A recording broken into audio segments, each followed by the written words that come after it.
In this tutorial, I'll show you how to write an academic paper in Notion. By the end, you'll have a well-organized workspace for drafting, editing, and managing your research. Let's get started. Open Notion and create a new page. Give your paper a title, then use headings to organize sections such as the abstract, introduction, body, conclusion, and references.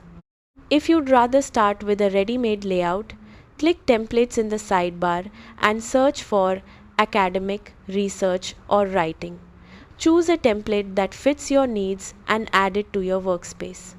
Begin filling in your paper by adding your title, name, course information, or any other required details. Then, start writing each section of your paper using the organized layout. Use headings, bullet lists, tables, toggle blocks, and callouts to keep your notes and research structured.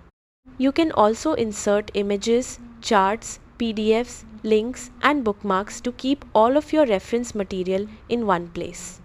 As you write, create a section for your sources or references so everything stays organized.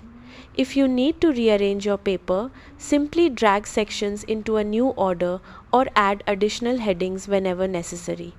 When your paper is finished, click the three-dot menu in the top right corner, choose Export, and select PDF, Markdown, or another format if you need to share or submit your work. That's how to write a paper in Notion. Thanks for watching.